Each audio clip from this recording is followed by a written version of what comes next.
Hi, my name is Christy Dunn. I'm the registrar here at the History Museum. Welcome to this episode of Artifact Alley. What we're going to talk about today is basically, it's one of my favorite parts of my job, and that is the part where I get to be an investigator. There are a lot of things that we take into museum collections that, everything has its own individual story, but every once in a while we discover that two pieces donated at different times, donated by different people for whatever reason, actually have stories that relate to each other. And sometimes they are two parts to a whole. So today we are going to look at a couple of examples of that. And what I have in front of me right here, this is the dress suit jacket for a gentleman by the name of Lieutenant Dudley William Bungert, who served on the U.S. battleship Charleston during World War I. Now, he wore this to his wedding in 1918 to a Ruth Gowie. We received this via donation in 1948. It actually was a donation from his estate after he passed away. And we've had this in the collection, since 1948. We've brought it out for uniform exhibits, military exhibits, and, for a long time it's been interpreted as a military jacket.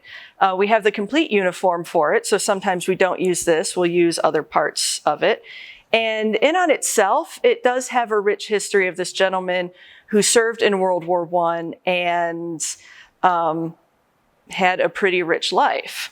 Now, sometime after 1918, we're not sure of the exact year, Lieutenant Bungert and Ruth Gowie Bungert got a divorce. They had had a couple of children, but we weren't aware of any of that story until several years ago. I want to say it was 6 or 7 years ago. We did an exhibit in Kopsche, the Oliver Mansion, called Clothing Kopsche. And we found a nice wedding dress that we wanted to have coming down the stairs with Lieutenant Bungert's uniform standing at the base waiting to receive her.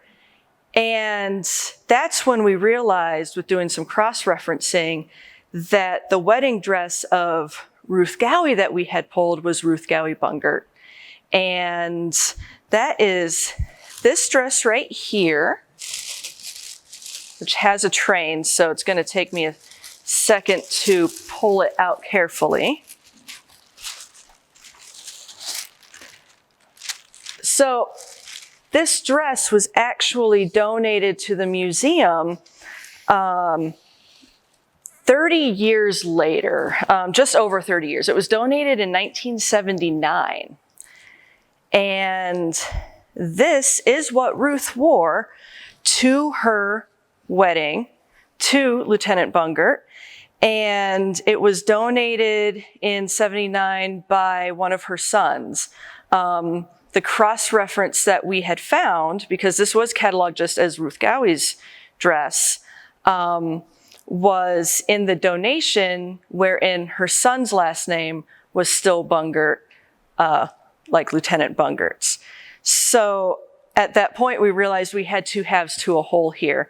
And because of the divorce, that's why there wasn't any further cross-reference to it. The family just wanted the dress to be preserved, and, we love our wedding dresses. And it was really interesting. We were able to do some research on the couple themselves, on their children, and really just put the whole story together. Now, this next case is actually on view in our current exhibit that just opened, called Unveiled-Wedding Traditions. You'll notice I'm standing in a complete vignette right now, and I want to talk to you about this portrait right here. This is a wax portrait that was donated to the Northern Indiana Historical Society, you now know as the History Museum, in 1972. This was donated by Ethelita Perkins, and is an image of her wearing her mother's wedding dress. The wedding dress was from 1884, and in this she put it on in 1930 and posed for it, and obviously had this lovely sketch done. We thought this on itself was a wonderful piece, to demonstrate, how daughters often wear their mother's dresses, their grandmother's dresses. And we had pulled it out for this exhibit to show everyone. It's also one of the only sketch portraits that we really have in the collection of the subject who donated it or was related to the donation.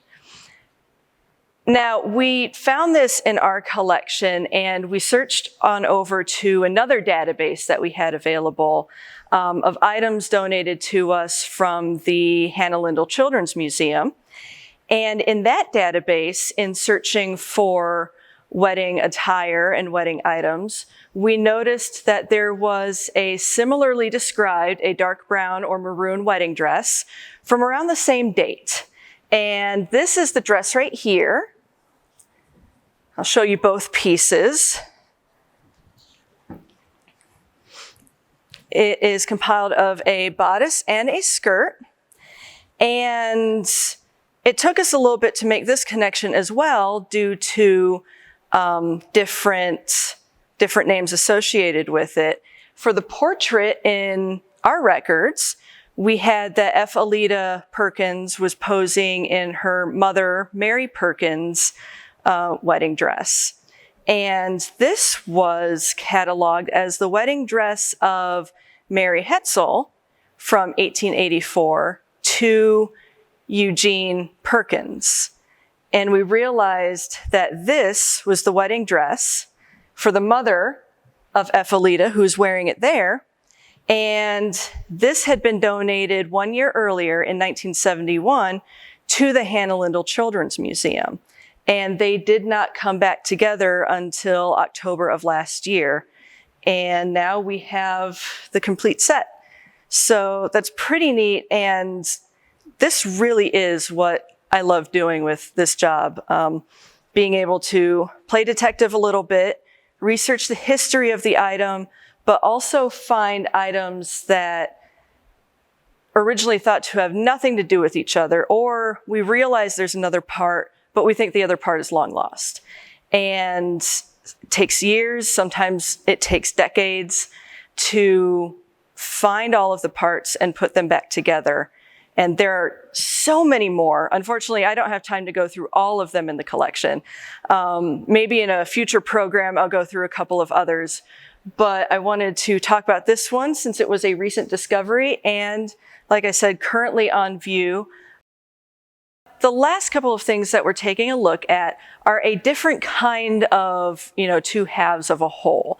These are a couple of items that we actually received as a donation at the same time from a pair of sisters, Mary Ann and Joan, and we received these in 1999. Now, I'm standing in front of them. This is the wedding dress for Mary Ann Bejma, and this is the wedding dress for Joan Bejma. And they are actually created from the same item. And they are what we call parachute dresses.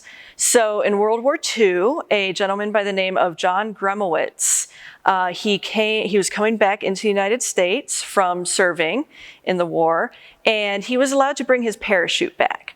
When he got to customs, he was told that it was too big to bring as one item, so he cut the parachute in half.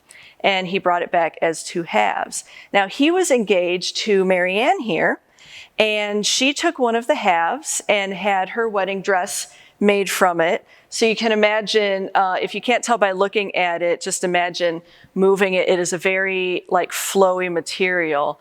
And she actually married John Gremowitz in 1948. She gave the other half of the parachute to her sister, Joan, who then had it turned into her wedding dress, which you'll notice it's a slightly different style because her wedding was in 1955. So you can see from the longer sleeves and the higher neckline over here to the scoop neck and the shorter sleeves, sort of the difference in creating your own wedding dress between the late 40s and the mid 50s. But these are also really neat as far as researching an item because, several historic clothing collections have parachute dresses. After World War II, during and after World War II, there was a severe rationing of fabric. And so as gentlemen who served were able to bring their parachutes back, it was not uncommon to use the parachutes to create clothing. But rarely do we see more than one piece created from the same parachute, and rarely do we see the entire parachute pretty much being used. Now there are some, I wouldn't say it's the entire parachute because in creating any garment you'd cut pieces off, but this is as close as we've seen to, two halves of one actual whole. These are both also able to be seen in our current exhibit, Unveiled. I promise it was not intentional to plug this exhibit so many times, but we're very excited about it. And in creating an exhibit, we do tend to find a lot of things that come together and relate to each other. So this was just a perfect example for this talk.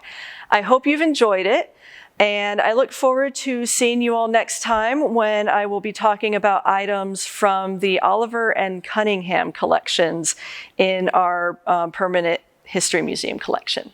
Thank you.